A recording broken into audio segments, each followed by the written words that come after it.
ഇന്നലെ ദേശീയ മാധ്യമങ്ങൾക്കൊപ്പം ഞങ്ങളൊരു എക്സിറ്റ് പോൾ നൽകിയിരുന്നു. ആ ഞങ്ങൾ നൽകിയ എക്സിറ്റ് പോളിൻ്റെ സമാന സ്വഭാവത്തിലുള്ളതായിരുന്നു ഇന്നലെ വന്ന പല ഏജൻസികളുടെയും സർവേ എന്നതിൽ സന്തോഷം തോന്നുന്നൊരു കാര്യമാണ്. കഴിഞ്ഞ കുറേ ദിവസങ്ങളായിട്ട് കേരളത്തിലെ ചില BJP നേതാക്കളും അണികളുമൊക്കെ നിരന്തരം നമ്മളോട് ചോദിക്കുന്ന ഒരു ചോദ്യമുണ്ട്: മോദി വീണ്ടും വരുമോ എന്നൊരു ചോദ്യം. കാരണം മോദി ഇനി വീണ്ടും വരില്ല എന്നും BJP തകർന്നടിയുമെന്നും ഉള്ള ഒരു വാർത്തകളുടെ ഒരു കുത്തൊഴുക്കുണ്ടായതിൻ്റെ പശ്ചാത്തലത്തിലാണ് ഈ ചോദ്യം. അവരോട് നമ്മൾ മോദി വീണ്ടും വരും എന്ന് പറഞ്ഞാലും അവർക്കത് വിശ്വാസം വരില്ല. പകരം ഒടുവിൽ വിളിച്ച ആളോട് ചോദിച്ചത് മോദിക്ക് പകരം പിന്നെ ആര് പ്രധാനമന്ത്രിയാകുമെന്നാണ്. ഒരു നിമിഷം നിങ്ങൾ രാഹുൽ ഗാന്ധി എന്നാണ് പറയുന്നതെങ്കിൽ ആ രാഹുൽ ഗാന്ധിയെ മനസ്സിലേക്ക് ഒരു നിമിഷം ഒന്ന് ആവാഹിച്ച് ആലോചിച്ചിട്ട് നോക്കൂ, അദ്ദേഹം പ്രധാനമന്ത്രി ആകുമോ എന്ന്. അപ്പോൾ അവർക്ക് സമാധാനം വരുന്നില്ല. പക്ഷേ ഇന്നത്തെ എക്സിറ്റ് പോളോടുകൂടി ഏതായാലും സംഘികളുടെ ഒരു വലിയ സംശയം മാറിയിട്ടുണ്ട്. ഇപ്പോൾ വിളി കാര്യങ്ങളൊന്നുമില്ല. അതുവരെ വിളിച്ചുകൊണ്ടിരുന്ന മറ്റു ചിലരുണ്ട്, കോൺഗ്രസിൻ്റെയാണ്. CPMകാർ പൊതുവെ അങ്ങനെ ഇങ്ങനെയുള്ള കാര്യങ്ങൾ ഇടപെടാറില്ല. കാരണം ലോക്സഭ അവരെ സംബന്ധിച്ച് എഴുതിത്തള്ളിയ ഒരു സാധനമാണ്. അവർ വിളി ഇന്നലെയില്ല. ഏതായാലും സോഷ്യൽ മീഡിയയിലടക്കം CPMൻ്റെയും കോൺഗ്രസിൻ്റെയും ഒക്കെ സൈബർ പോരാളികളെല്ലാം പതുക്കെ അവധിയിലേക്ക് പ്രവേശിച്ചിരിക്കുകയാണ്.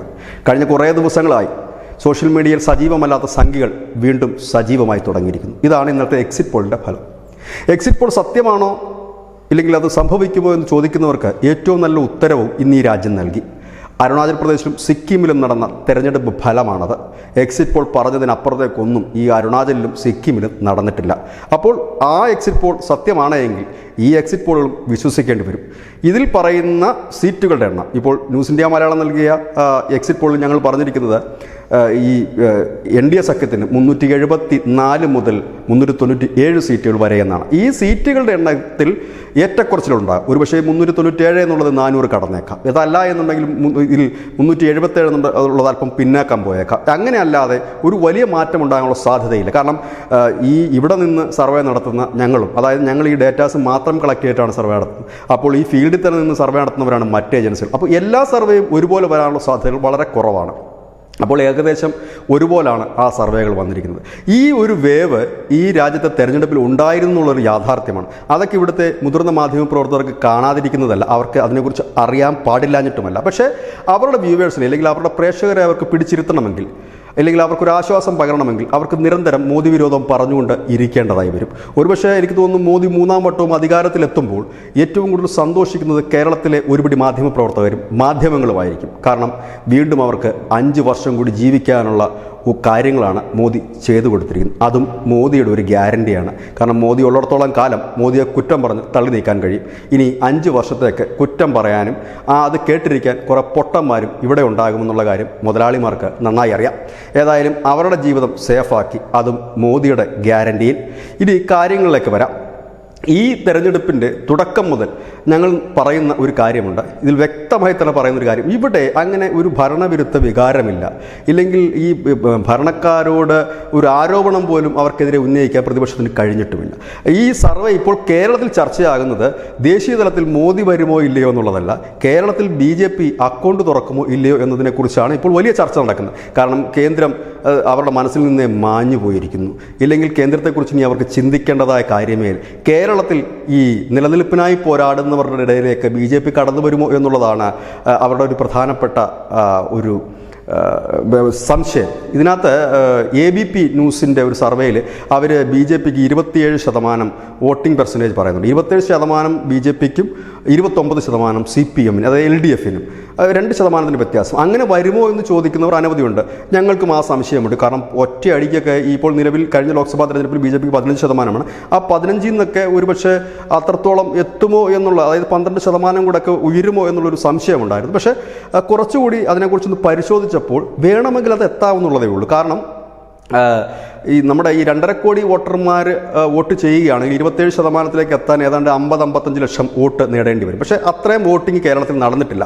ഒരു ശരാശരി കണക്കെടുത്താൽ 1.5 കോടിക്ക് അടുത്ത് അല്ലെങ്കിൽ താഴെ മാത്രമാണ് വോട്ടർമാർ ബൂത്തിലെത്തി വോട്ട് ചെയ്തിട്ടുള്ളത്. അങ്ങനെയാണെങ്കിൽ അതിൻ്റെ 27% എന്ന് പറയുമ്പോൾ ഏകദേശം ഒരു 40-45 ലക്ഷം വരും എന്നുള്ളതാണ് എൻ്റെ ഒരു വിശ്വാസം. ഞാൻ കണക്കിനൊരു മിടുക്കനല്ല, അതുകൊണ്ട് തന്നെ അങ്ങനെ കണക്കിന് നല്ല പ്രാഗൽഭ്യമുള്ളവരാണെങ്കിൽ കൃത്യമായി പറയുമായിരിക്കും. പക്ഷേ എങ്കിലും ഒരു ഊഹം 45 ലക്ഷം വരുമെന്നാണ്. നിലവിൽ BJPയുടെ വോട്ട് എന്ന് പറഞ്ഞാൽ കേരളത്തിൽ 30 ലക്ഷമാണ്. അതായത് അധികം ഒരു 15 ലക്ഷം വോട്ടോടെ നേടിയാൽ ഈ 27% എത്തും. സിമ്പിളായിട്ട് തന്നെ എത്താനുള്ള സാധ്യതകളുണ്ട്.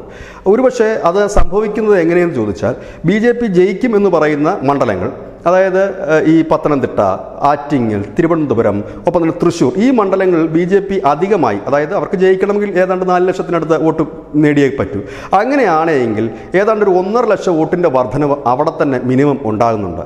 അപ്പോൾ ഈ 4 മണ്ഡലങ്ങളിൽ കൂടി ഏതാണ്ട് 6 ലക്ഷത്തോളം വോട്ടിൻ്റെ വ്യത്യാസം വരും.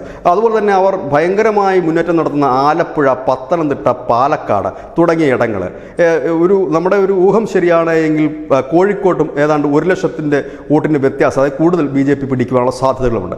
ബാക്കിയുള്ളിടത്തൊക്കെ BJP ഒരു 50,000 വോട്ടിന് മുകളിൽ പിടിച്ചു കഴിഞ്ഞാലും ഈ 15 ലക്ഷം എന്നുള്ളത് ഈസിയായി കവർ ചെയ്യാൻ പറ്റും. അപ്പോൾ ഈ ABP ന്യൂസിൻ്റെ സർവേ സംശയിക്കാൻ കഴിയില്ല. ഏതായാലും അങ്ങനെ സംഭവിക്കുകയോ ഇല്ലയോ എന്നുള്ളതൊക്കെ 4-ാം തീയതി കഴിഞ്ഞ് മാത്രമേ മനസ്സിലാക്കാൻ കഴിയുള്ളെങ്കിലും അതിലൊരു ലോജിക്കുണ്ട്. മറ്റൊരു കാര്യം, ഇത്തവണ വോട്ട് ചോർച്ച ഉണ്ടാകുന്നത്, ഞങ്ങൾ തുടക്കം മുതലേ പറയുന്നുണ്ട്, വോട്ട് ചോർച്ച ഉണ്ടാകുന്നത് ഇടതുപക്ഷ കേന്ദ്രങ്ങളിൽ നിന്ന് തന്നെയാണ്. അതിന് പ്രധാനപ്പെട്ട കാരണം ഈ കോൺഗ്രസിൻ്റെ പക്കലുള്ള BJP അനുകൂല അല്ലെങ്കിൽ ഹൈന്ദവ വോട്ടുകൾ ഏറെക്കുറെ BJPയിലേക്ക് എത്തിക്കഴിഞ്ഞിരുന്നു. അതായത് ഒരു 2014 മുതൽ ചെറിയ രീതിയിലേക്കുള്ള ഒരു ഒഴുക്കുണ്ടായിരുന്നു BJPയിലേക്ക്. 2019 കുറച്ചുകൂടി ശക്തമായി ഒഴുകിയെങ്കിൽ ഇപ്പോഴത് ഏറെക്കുറെ പൂർത്തിയായിരിക്കും. ഇനി കോൺഗ്രസിൽ നിന്ന് BJPക്ക് വലുതായിട്ട് വോട്ടുകളൊന്നും ലഭിക്കാനില്ല. ഇനി ലഭിക്കാനുള്ളത് കേരളത്തിലെ ഏറ്റവും വലിയ ഹിന്ദു പാർട്ടിയായ CPMൽ നിന്നാണ്. കാരണം CPMൻ്റെ 90% അണികളും നേതാക്കന്മാരുമൊക്കെ ഹിന്ദുക്കളാണ്. ആ ഹിന്ദു പാർട്ടിയായ CPMൽ നിന്ന് മാത്രമേ ഇനി BJPക്ക് വോട്ട് ലഭിക്കാൻ സാധ്യതയുള്ളൂ. അങ്ങനെ ഒരു ഒഴുക്കുണ്ടായാൽ മാത്രമേ BJPക്ക് പെട്ടെന്നൊരു വളർച്ച ഉണ്ടാകൂ. അങ്ങനെ ഒരു ഒഴുക്കുണ്ടായിട്ടുണ്ടെങ്കിൽ, അത് ഒഴുക്കുണ്ടായിട്ടുണ്ട് എന്നുള്ള കാര്യം സത്യമാണ്, അതിൽ യാതൊരു സംശയവും ആർക്കുമില്ല. പക്ഷേ ആ ഒഴുക്കിൻ്റെ ശക്തി എത്രത്തോളം ഉണ്ടെന്നറിയാൻ ജൂൺ 4 വരെ കാത്തിരിക്കണം. അങ്ങനെ ശക്തമായ ഒരു ഒഴുക്കുണ്ടായിട്ടുണ്ടെങ്കിൽ ഈ ABP ന്യൂസ് നൽകിയ സർവേയിലെ കണക്ക് ഈ 27% എന്നുള്ളത് സത്യമായി തീരാനുള്ള സാധ്യതകൾ എല്ലാമുണ്ട്. അതായത് ഇത്തവണ ഈ വോട്ടിംഗ് പെർസെൻറ്റേജിൽ അല്ലെങ്കിൽ വോട്ടിങ്ങിൻ്റെ കുറവ് അനുഭവപ്പെടുന്നത് കോൺഗ്രസിനേക്കാൾ കൂടുതൽ ഞെട്ടലുണ്ടാക്കുന്നത് CPMൽ തന്നെയായിരിക്കും. കാരണം കോൺഗ്രസിൽ നിന്ന് കിട്ടാവുന്ന മാക്സിമം വോട്ടുകളൊക്കെ BJPയിലേക്ക് എത്തിക്കഴിഞ്ഞു. ഇനി അവശേഷിക്കുന്ന കുറച്ച് ശതമാനം, ഒരുപക്ഷെ ഒരു 5%, 6% വോട്ടൊക്കെ ഉള്ളൂ ഇനി കോൺഗ്രസിൽ നിന്ന് BJPക്ക് കിട്ടാതെ ഒരുപക്ഷെ വരുമായിരിക്കും. പക്ഷേ അതിനേക്കാൾ കൂടുതലായിരിക്കാം ഈ LDF എന്ന് പറയുന്നത്. കാരണം അതൊരിക്കലും BJPക്ക് വരാത്ത വോട്ടുകളാണ് ഇത്തവണ ഒഴുകിയിരിക്കുന്നത്. അതിൻ്റെ ഒരു റിഫ്ലക്ഷൻ ഈ ആലപ്പുഴ പോലുള്ള മണ്ഡലങ്ങളിൽ കൃത്യമായി തന്നെ പ്രതിഫലിക്കുകയും തന്നെ ചെയ്യും എന്നാണ് ഞങ്ങൾക്ക് ലഭിക്കുന്ന സൂചനകൾ. അങ്ങനെ സത്യമായി വരികയാണെങ്കിൽ ആലപ്പുഴയിലൊക്കെ ഇടതുപക്ഷ വോട്ടുകൾ വലിയ രീതിയിൽ തന്നെ ചോരുന്നുണ്ട്. അത് BJPയിലേക്കാണ് പോകുന്നത്. മുമ്പ് ഈ ഇടതുപക്ഷ വോട്ടുകൾ ഒരു ചോർച്ച ഉണ്ടെങ്കിൽ അത് നേരെ UDFിലേക്ക് പോകുന്നൊരു പതിവുണ്ടെങ്കിൽ ആ പതിവ് തെറ്റുകയാണ്. അതാണ് കേരളത്തിലെ കോൺഗ്രസിൻ്റെ അങ്കലാപ്പ് മുഴുവൻ. അല്ലാതെ BJP കേരളത്തിൽ അക്കൗണ്ട് തുറക്കുന്നതിൽ കോൺഗ്രസിന് ടെൻഷനില്ല. പക്ഷേ BJP ഒരു അക്കൗണ്ട് തുടങ്ങിയാൽ അത് കേരളത്തിൽ BJPക്ക് ഒരു സ്പേസ് ഉണ്ടാക്കിയെടുക്കുക, അല്ലെങ്കിൽ ഒരു ഇടം നൽകുന്ന രീതിയിലേക്ക് അത് മാറും.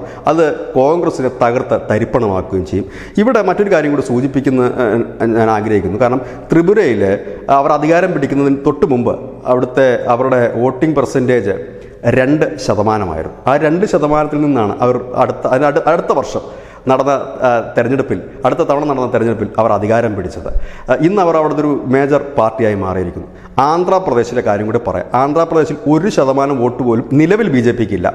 0.97 അവരുടെ വോട്ടിംഗ് പെർസെൻറ്റേജ്. പക്ഷേ ഇപ്പോൾ സർവേകൾ പ്രകാരമാണെങ്കിൽ അവർ 3-4 സീറ്റ് ആന്ധ്രയിൽ നിന്ന് നേടും എന്ന് പറയുന്നു. അതായത് 1% പോലും ഇല്ലാത്തിടത്ത് അവർ സീറ്റ് നേടും എന്ന് പറയുന്നു. 2% ഉണ്ടായിരുന്ന ത്രിപുരയിൽ അവർ 10 വർഷമായി ഭരിക്കുന്നു. അപ്പോൾ സ്വാഭാവികമായും 15% ഈ കേരളത്തിൽ അവർ 27%ലേക്ക് എത്തിയാലും അത്ഭുതപ്പെടാനൊന്നുമില്ല. പക്ഷേ ഏതായാലും ഇത്തവണത്തെ തെരഞ്ഞെടുപ്പിൽ BJP വോട്ട് ഷെയർ ഉയർത്തുമെന്നുള്ള കാര്യത്തിൽ ഒരു തർക്കവുമില്ല. വലിയ രീതിയിൽ തന്നെ വോട്ട് ഷെയർ ഉയർത്തും. അത് മോദി എന്ന ഒരൊറ്റ ബ്രാൻഡിലും മോദിയിലുള്ളൊരു വിശ്വാസത്തിലുമാണ്. അത് ഹൈന്ദവ വിഭാഗത്തിൽ മാത്രമല്ല, ചെറിയ രീതിയിൽ ക്രിസ്ത്യൻ വിഭാഗത്തിൽ നിന്നും ഈ വോട്ടുകൾ ഒഴുകിയിട്ടുണ്ട് എന്ന് തന്നെ വേണം കരുതാൻ. ഈ ക്രിസ്തീയ വിഭാഗത്തിൽ നിന്ന് വോട്ടുകൾ ഒഴുകുന്നതിന് പ്രധാനപ്പെട്ട കാര്യം സുരക്ഷയുടെ പ്രശ്നം തന്നെയാണ്. കാരണം ഈ കുന്തിരിക്കത്തിൻ്റെ മുദ്രാവാക്യവും ഒക്കെ അവരെ ഒരുപാട് ഭയപ്പെടുത്തുന്ന ഒരു സാഹചര്യത്തിലേക്ക് നീങ്ങുന്ന ഒരു സാഹചര്യത്തിൽ മോദി തന്നെ സെൻട്രലിൽ ഇരിക്കണം, എന്നാലേ മറ്റുള്ള സംഘടനകളെ അല്ലെങ്കിൽ തീവ്രവാദികളെ ഒതുക്കാൻ കഴിയുമെന്നൊരു ചിന്താഗതിയിൽ നിന്നാകണം ഈ ക്രിസ്ത്യൻ വിഭാഗത്തിൽ നിന്ന്. അത് വലിയ രീതിയിലൊരു ഒഴുക്കുണ്ടായി എന്ന് പറയുന്നില്ല, ഒഴുക്കിനൊരു തുടക്കമുണ്ടായിട്ടുണ്ട് ഈ തെരഞ്ഞെടുപ്പിൽ എന്ന് പറയേണ്ടി വരും. ചിലപ്പോൾ ഒരു മണ്ഡലത്തിൽ 5000 മുതൽ ചിലപ്പോൾ ഒരു 20,000 വരെയൊക്കെ പല മണ്ഡലങ്ങളിൽ, ചിലപ്പോൾ ഒരു മണ്ഡലത്തിൽ 5000 ആണെങ്കിൽ ചിലപ്പോൾ അടുത്ത മണ്ഡലത്തിൽ അത് 15,000 ആയിട്ട് മാറാം, ചില മണ്ഡലത്തിൽ അത് 10,000 ആകാം, ചിലപ്പോൾ 7,000 ആകാം. ഏതായാലും അവിടുന്ന് ഒരു ചെറിയ രീതിയിലുള്ള ഒഴുക്കുണ്ടായിട്ടുണ്ട്. ഒപ്പം തന്നെ ഈ ഇടതുപക്ഷത്തെ ഹൈന്ദവ വോട്ടുകളിൽ ഒരു വലിയ ട്വിസ്റ്റ് സംഭവിച്ചിട്ടുണ്ടാകണം, ഇല്ലെങ്കിൽ വലുതല്ലെങ്കിൽ പോലും ഒരു ട്വിസ്റ്റ് ഉണ്ടാകും. ഏതായാലും ഈ തെരഞ്ഞെടുപ്പ് ഫലം വന്ന് വീണ്ടും നമ്മൾ അവലോകനത്തിനായിരിക്കുമ്പോൾ ഉറപ്പായിട്ട് നമുക്ക് വിശ്വസിക്കാൻ കഴിയും കേരളത്തിൽ ഇത്തവണ BJP ചോർത്തിയിരിക്കുന്നത് കൂടുതലും ഇടതുപക്ഷത്തിൻ്റെ വോട്ട് തന്നെ ആയിരിക്കുമെന്ന്. ഏതായാലും ഇതൊക്കെ ഇവിടുത്തെ മാധ്യമങ്ങൾക്കും മറ്റും അറിയാൻ പാടില്ലാഞ്ഞിട്ടല്ല, ഇല്ലെങ്കിൽ ഇവിടുത്തെ മാധ്യമങ്ങൾക്ക് സത്യം അത് പറയാൻ അവർക്കൊരു മടിയുണ്ട്. കാരണം അവരെ വിശ്വസിച്ച് കാത്തിരിക്കുന്ന ഒരുപാട് പ്രേക്ഷകർ അവർക്കുണ്ട്. ആ പ്രേക്ഷകരെ 4-ാം തീയതി വരെയെങ്കിലും തണുപ്പിച്ച് നിർത്തേണ്ടത് അവരുടെ ദൗത്യമാണ്. 4-ാം തീയതി കഴിഞ്ഞാൽ എങ്ങനെ ന്യായീകരിച്ച് രക്ഷപ്പെടണമെന്നും അവർക്കും അറിയാം, അവരെ നയിക്കുന്ന നേതാക്കൾക്കും അറിയാം. ഇത് തന്നെയാണ് ന്യൂസ് ഞാൻ വളരെ പോയിൻ്റ്. നന്ദി, നമസ്കാരം.